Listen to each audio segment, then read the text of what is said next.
Well, hello out there, and welcome to another edition of Live from the Heartland. This is actually a special edition of Live from the Heartland.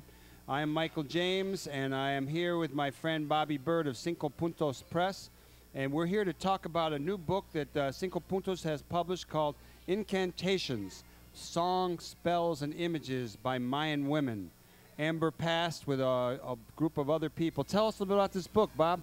Ambar is a lady actually who grew up in El Paso, and she graduated from Austin High, which is the same school my kids graduated from. And in 1967, do you remember 1967? I do. She went off to Haight-Ashbury. And the Summer of Love, she went off to Haight-Ashbury and spent a couple of years there, had a baby, and had a love affair that fell apart, and she went to Chiapas, and she essentially became a Mexican. And in becoming a Mexican, she lived with Social Maya for years and years and years. Ever since she left the United States, she lived with the Social Maya, and she started collecting their poems. Actually, she tells a story that I find very interesting. Is when she was living with the Mayan women in Chiapas and Chamula, a wise woman came to her tent, and the Mayan were not sure she was human because she was white. They were not sure she was human. So this old woman came into her tent, her place where she was staying, and she started feeling her all over, including her private parts. And when it was over, she said she was certified a real human being. I mean, it was like this incredible experience for her because she was so different. And so she, instead of them becoming more like her, she has become much more like them. And so, as you know from all the stuff that we've learned through the Zapatistas, the Mayan is suffering terribly. And so she, with a bunch of Mayan women and some men, started a collective, El Taller Leñateros, which means the Woodlanders Workshop. And they are paper makers, they're paper artisans, and their art is both incredibly beautiful art like you see on your walls here, but it's also words. And Mayans have this sense that all things are alive. There's nothing that's dead. Everything has spirit and soul, so that they believe that their words are communicating with the spirit of the things in front of us. So they, Ambar, over the last 20 years, have collected these poems, these incantations, these spells, plus these incredible paintings that you'll see in here in this book, and put them into this book. And this book was originally, the original book is this big book like this size, and it has a sculpted cover. It's like a real thick. So it was like a one-of-a-kind book. Yeah, it was like, handmade. Yeah, handmade book. And, you know, because this book, I feel as a poet, is so important for both ethno-poetic reasons and also just for the poems themselves and these two incredible essays, that when Lee and I, we were lucky enough to run into Ambar and to see all the Taller Leñateros and to visit their workshop, we felt that this book should be available to the United States in a trade edition. So we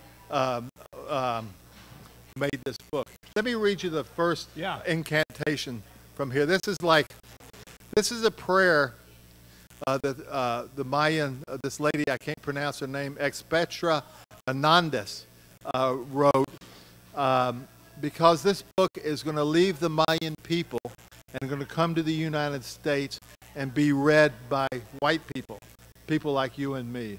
So she wrote this prayer. We are happy, sacred paper, sacred book, sacred words, sacred paintings. You've come out in another language called English, the tongue of the white folks who have blonde hair. Don't scold us, book. Be of one heart, sing and dance, because you are going to travel far away to another land. You know, Bobby Byrd, I've written a couple of poems. I've never been a big fan of poetry. I mean, I can still recite a little Ferlinghetti, Coney Island of the Mind.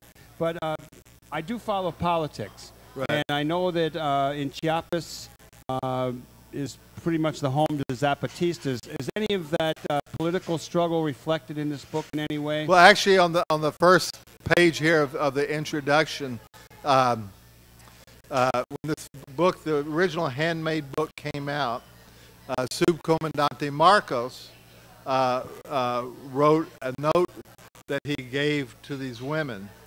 And because, you know,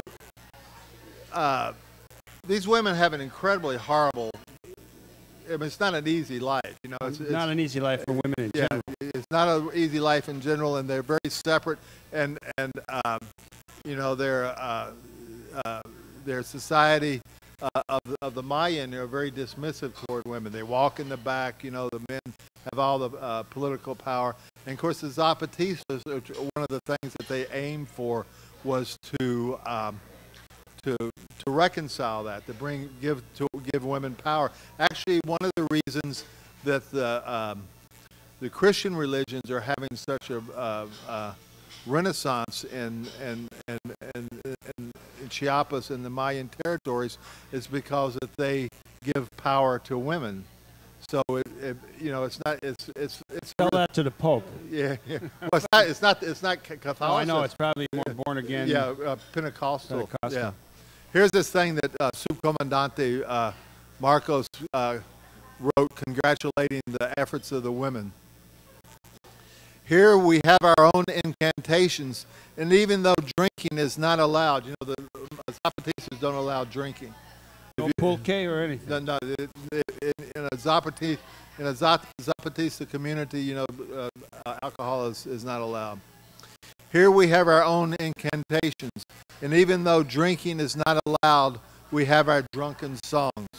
We sing not only of suffering and injustice, but also just because it's morning, especially in the morning.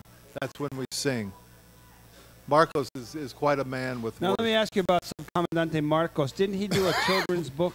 Yeah, he did a book with us. Did you publish that? that? We published that. It's called La Historia de los Colores, the story of colors.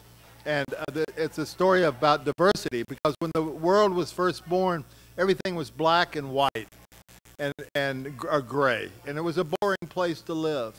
And the only thing to do to pass the time was before you went to sleep, you made love. And so the gods got together and they started making the colors, you know. And some god started bleeding, and oh my God, he was cut. And so that's how red came about. And so there's all these different stories. It's a beautiful book. This book was, of course, made Cinco Puntos sort of famous because it was banned by the National Endowment for the Arts. Not banned, it was, we had a grant and it was taken away. I see that we're running. You got another minute here. So anyway, the National Endowment withdrew our grant for the publication of that book. That was when we're a for-profit press. That was when the for-profit could apply for a grant. And when they did that, it made the front page of the New York Times, and we sold out the first edition within like 24 hours. Now, Bobby Byrd, have you been to Chiapas? Yeah, that's how we met Ambar. We went to. But she turns out she's from your town. Yeah, she's it was from very El Paso. Yeah. And the last day, somebody said you have to go to this paper collective. And if you ever get her, she's a Mexican citizen now. She's considered a Mexican poet. If she comes to Chicago, I'll make sure she comes on Live from the Heartland. She comes on Live. So Bobby Byrd, give us your website so people can find out more about Incantations by Amber Pass. That's songs, spells, and images of Mayan women, and a little bit more about Cinco Puntos Press in general. Okay, it's www.cincopuntos.com. You can Google our blog spot where we have a lot of information and photographs of the Mayan women. It's the blog spot is cincopuntospress.blogspot.com. And there's a lot of information in both places about Ambar and her books. And it's an incredibly important book, and I hope everybody at least make sure their library buys it. Well, Bobby Byrd, man with the Make Tacos Not War t-shirt of Cinco Puntos Press. It's great to have a little talk with you. If you like this interview, check out more Live from the Heartland on www.youtube.com/heartlandmedia. And if you want to listen in live, go to www.wluw.org and hit listen live. This is Michael James for Live from the Heartland, saying do good in the world. The world needs all the good that you do. Power to the people. Thanks a lot. Power to the people, brother. Right on, brother. All right. Right on. There you go.